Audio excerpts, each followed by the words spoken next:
So people are now talking about, oh, Kamala Harris might run again, like 41% of Democrats or something. I didn't see the poll, but saying that they might vote for her. Number one, they're saying that because she's famous and she just ran.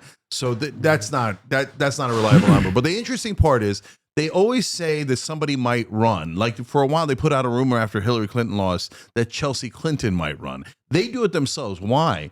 It's to increase their market value.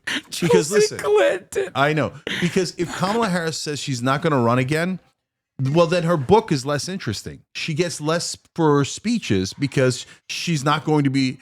Right now, though, if she says I might run again, she might be the future president of the United States. Even if it's a 10% chance, 20% chance, the Goldman Sachs and Raytheon, et cetera, are all going to pay her for huge speeches. The book is going to sell more, etc. You're more marketable if you say you might run again. That's why they literally do it as a business tactic. So she's not going to run again. I got a bold prediction for you guys. Head of USC, president, dean, whatever of USC at some point, because she doesn't want any piece of this. She's so nervous. She's not very good at this. She's not good at it. She doesn't want to do it. As we found out in 2019, and once again, this time around as well. Yeah, she's got no business running.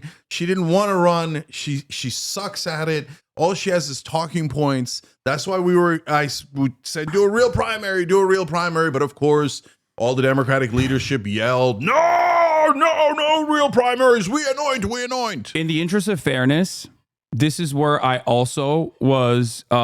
Well, I'll explain my position, but I also said that I think the open primary process would spell chaos and disorder for the Democratic Party, especially so close to the actual election.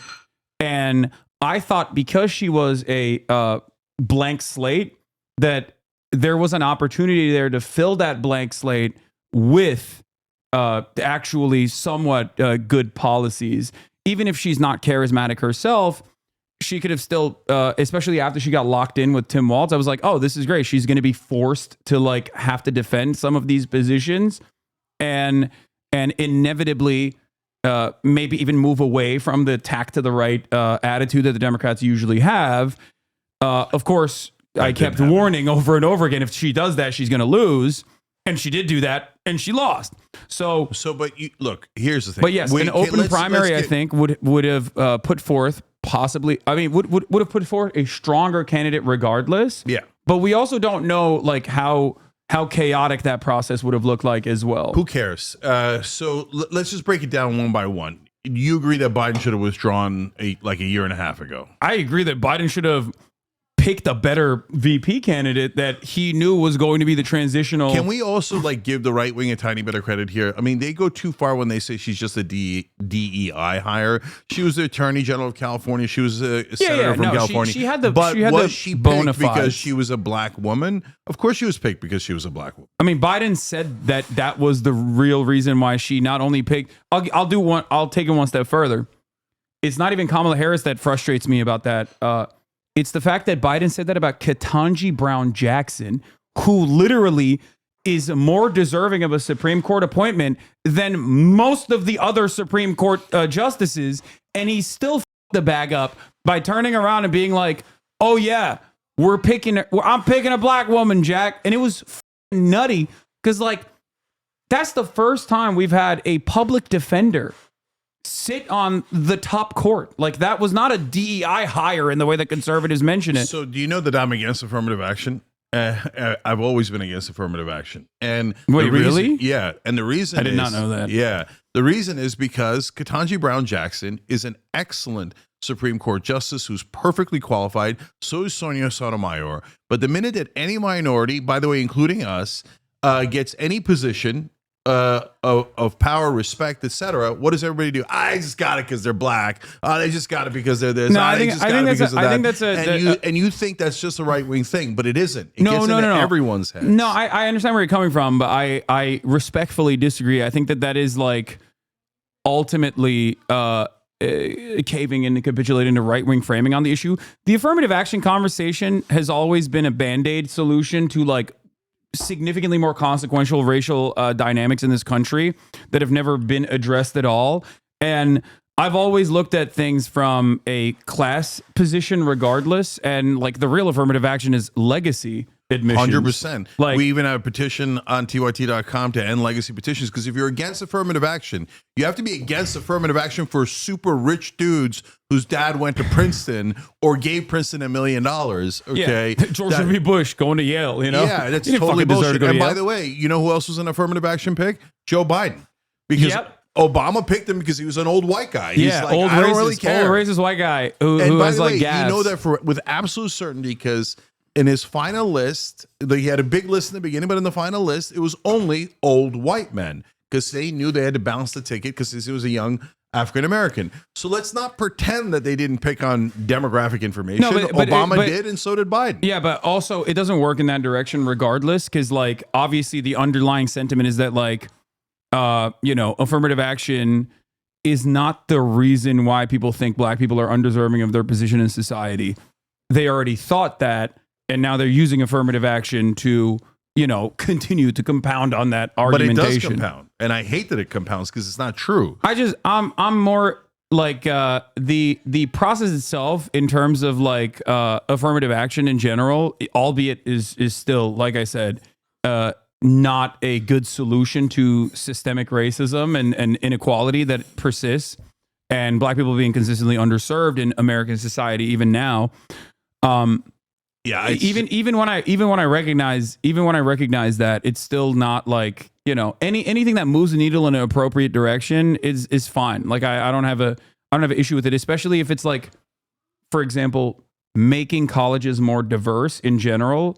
That's a good thing. I don't think that's a bad thing at all, because I do agree with college administrators when they say that America is a diverse country and that we want our student body population to be more representative of the country as a whole. Yeah. And I think that actually makes it a more, like, these are some of my most like rad lib takes, I would say, but I do think that actually makes it a better learning environment in general. When you're a kid from the countryside that has never really encountered black people other than like, seeing black people and black culture on television, when you actually go to college and you're in a dorm and, your dorm mate is a black person, for the first time, you're actually encountering and developing interpersonal relationships with people that you otherwise never would have. So, I think that makes for a better learning environment. So two things about that. Look, as you were talking, I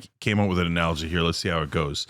I view affirmative action as kind of a counterproductive Band-Aid on a wound. So the right wing says the wound doesn't exist. No, I think the wound does exist. I just don't think that the Band-Aid is the right solution, right? Because what the Band-Aid is doing is it's covering up the wound and not letting it breathe and not letting it heal. You're a bit of an accelerationist. Okay, so in that regard. Well, it's a very different accelerationist. No, but I'm not trying to accelerate racism. I'm trying to end racism. That's what pure Marxist-Leninists say about the welfare state. Okay, it's a Band-Aid. It's a Band-Aid continuation of like of. Yeah, but they're wrong. That's a completely different topic. Okay, I'm just saying. I got you. So, but in this case, constantly reaffirming and reaffirming, we should think about race. We should think about race. We should characterize everyone on race. That doesn't help defeat racism. It perpetuates racism. So I think it's a terrible idea. I hate that we view ourselves separately based on different categories: race, gender, sexual orientation, etc. It doesn't mean that there aren't things that are going wrong now. It doesn't mean that there isn't systemic racism. It means that there's a better way to address it. And then in terms of the diversity, look, I would do not affirmative action, but whatever is the appropriate way to put a thumb on a scale, but for acceptance into schools based on class, not on race. And it's not because of class dynamics and I don't want the rich to go to good schools, etc. No, I'm saying that if you came from a poor background, I don't give a goddamn if it's from the hollers of West Virginia or your black kid in the Bronx. If you rose up and got great scores and great grades in a situation like that, you are more likely to be successful. It's not just that it gives you diversity. Uncle's Confucianism pilled. Okay, I'm what pilled? Confucianism pilled. Okay, whatever the that means. Yeah, no, Okay. you wanna. Yeah, this is once again, Jenkins, Dengus, rise up. You know, you want a Chinese style meritocracy, pure meritocracy, pure meritocratic approach. Now, the problem with that is that when you have underserved communities consistently, you got to put your thumb on the scale in a certain place because we don't have true equality of opportunity in this country. And obviously, people like yourself and myself, that's what we're advocating for. Republicans will turn around and bastardize that critique it by saying, you want equality of outcome. We don't want equality of outcome. No, I we definitely want don't true want equality of opportunity. And when there's no true equality of opportunity, when black communities are consistently underserved, when you look at the Chicago public school system that is 90% of the state of Illinois' like black and brown student body population takes care of that. being consistently underserved, you are getting to a point where people are not being propped up. People are not being propped up to succeed in this process. So I think like you're right. Analyzing it from the class position is good because even though there's a racial dynamic and the racial disparity that exists in the American normal order of business, the violence or the inequalities, the structural inequalities are still dished out on a class-based perspective. Yeah, I mean, the hollers in Kentucky don't have great public schools either. So they also had to overcome a lot, right? So like saying that a black guy at Exeter should get an advantage, but a white kid in the middle of Missouri who's going to a shit public school too should not get an advantage. That makes no sense at all. I don't think that that's what people are advocating for, though. I mean, I don't know. They're I'm not literally advocating for that. 100%. I'm not advocating for that. I don't know what you mean. I don't think people who are. I don't think that like black activist groups are saying like, no, fuck the poor white people. Like, I don't. No, but they're saying give an advantage based on race, not class. And I'm saying I 100% disagree with that. Okay. Well, again, Band-Aid solution, okay, regardless. So back to Biden and Harris. So we both agree Biden should have gotten the fuck out of the race. Crazy. Can I just say one other thing, actually? Historically, the wrong that has been committed is on the basis of race. So I think the solution to that problem, albeit, should feature a class dynamic, absolutely will have some racialized component attached to it, because you can't right a historic wrong by simply being like, yeah, we're just gonna. So look, this is really important. So let's talk about balance, because in the beginning, when let's take longshoremen or firefighters, they're all white let's say in the South, right, where you've got massive Jim Crow laws. If you deny that and you think, oh no, black people got perfect opportunity in 1940s and 20s and 60s in the South, you're just in a different planet. So there's no point in talking to you, right? So they're at a massive, massive disadvantage, to say the least. They can't get in. And the longshoremen, I get it. Their instinct is, I want to give my job to my son. It's a good job. It pays well, etc. Right? Mm-hmm. So I want to pass it on to my son. Now, at some point, you have to use affirmative action in the beginning to break through that. Because if you allow that to happen, black people are never going to be able to break through, right? So you've got to, in the beginning, say, look, we're taking action based on race because the discrimination was based on race. But if you do that forever, then you never break the racial paradigm, right? We're always thinking about race and we're always separating based on race. So it can't be forever. It can't be never. So then the question becomes, when do you end affirmative action? And we started in the 1960s. Here we are in 2024. If it hasn't worked by now, I got news for you. It ain't never going to work. Yeah, so but it's that's the wrong but that's solution to a real problem. But that's also because like it hasn't even. No, Cenk is not saying racism is over. Pack it up, guys. No, he's not saying that. I literally said that's not the case. The wound still exists. The wound is real. Yeah, and I literally said systemic racism is real. Maybe you might not like this, but I do think that reparations is part of the solution to this. Albeit it's politically impossible to get through in a country that is so resilient in their interpretation of whites, how much they've internalized white supremacy. But again, reparations is a super interesting, nuanced conversation. So on the one hand, and I'll give credit to Marianne Williamson here. I thought she phrased it best back in 2020 when she said a debt is owed.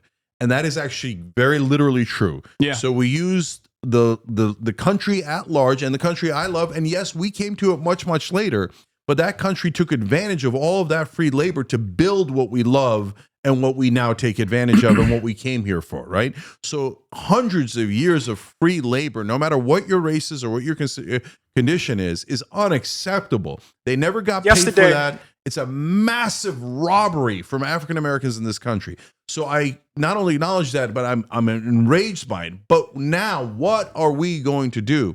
If you propose a reparations that's so extreme as San Francisco did, where they're like, oh, any black person can buy a house in San Francisco for $1. What the what? Okay. What do you? I don't even know what you're talking. Hold on. What are you talking about? Had this insane thing where they're like, okay, now every white and non-black, including Latinos, including Middle Eastern, Asians, etc., have to give money to black people in this city or in this town where they passed it. Wait, hold on. Let's just take a look at it first. Let's analyze it a little bit, because this seems a little kooky. You're going to see how insane it is. This seems a little bit kooky. So proposals include financing debt forgiveness, guaranteed annual incomes for families and homes in the city for $1. San Francisco backs reparation plans, including $5 million to eligible black adults. More than 100 recommendations included payments of $5 million to every eligible black adult, the elimination of personal debt and tax burdens, guaranteed annual incomes of at least $97,000 for 250 years, and homes in San Francisco for just $1 a family. San Francisco lawmakers heard that's real. That's the Guardian. They heard I know. They heard a range of options. Sometimes people have ideas. They present those ideas in a situation like this, in like a public town hall setting, and regardless of enthusiastic support by their council. But here's the thing. This is some of the 100 different recommendations that came through, and it doesn't seem like they followed through on this or any number of these different reparations plans. It's like people have a multitude enthusiastically received. I think saying that is very different than following through on it as a part of your legislative agenda. So my point was there are extreme proposals on reparations that make no sense. Okay. And you're agreeing. It makes no sense. Okay. Right? That's a ludicrous position. Yeah, right? but so this is, hold on. Is there a way to do reparations in a way that does make sense? And I think the answer is yes. I don't think it's giving black people a house for $1. I don't think it's giving them money, etc. But the new school has proposed some interesting ideas, including, hey, what if we provided tax breaks that would be material in buying housing for African Americans? So, that's interesting, because now, or you've created a fund that allows them to turn it into an education fund for their children, right? This person also has a good point. We should have a ceasefire in Gaza has also been enthusiastically received by the Biden admin. Didn't mean they did a damn thing, because politicians but we're not arguing, guys. If you think it's absurd, great, fantastic. We all agree it's absurd. I don't think that there are I'm sure that there are some people who think this is a fantastic idea, and they could get into an academic conversation about it. It's just more so a matter of like the framing of this to make it seem as though like the No, I'm setting the outer extremes, Haas. Yeah, but so I'm saying when you say reparations, a lot of people are going to say, hell no. A lot of people are going to say, hell yes. But my point is, but what are we saying yes or no to? So if you take the most extreme example, I say no, and everybody says no. But it's not I'm agreeing with you. That's not the only proposal. I'm just telling you, New School has proposals that are really interesting about, hey, what if it was directed towards education or housing? We promised 40 acres and a mule, and we lied. We never gave them the 40 acres and a mule. Yeah, only reparations were given to slave owners, as a matter of fact, for lost revenue off of the freed African men and women. Yeah. So you see what I'm saying? That you could do it in a way that where middle America goes, oh, I get it. That sucks. That was an injustice. And we're trying a small thing here to make up for the injustice, so that it at a minimum, symbolically, to say, thank you, brothers and sisters, for putting up with this shit. Like, I know you didn't do it voluntarily, but you helped build this country, and we appreciate you. So get on a page where we understand each other and appreciate each other, instead of framing it as, I'm taking from you. You owe me, and I'm taking from you, right? So that perpetuates a wrong cycle. Whereas but in order to do that, Haas, last thing on it is, you've got to have like truth and reconciliation, just like South Africa did. Here's all the fucked up shit we did. South Africa's Reconstruction period also was not a great. But Truth and Reconciliation was excellent. So that portion of it was great because they said, here's all the terrible things we did. Guys, it doesn't mean that white people today are racist. It doesn't mean white people today are awful. It doesn't mean all white people are the same. It doesn't mean any of that. What it means is in the past, there were terrible things that were done. And here's us trying to make up for it in some small way that the country agrees to and we're all on board for. And sincere apology and a sincere thank you. And now, from now on, let's move forward. Let's move forward and cut all the talk of like race this and race that and gender this and gender that from both sides, by the way. The right wing starts more identity politics than the left wing does.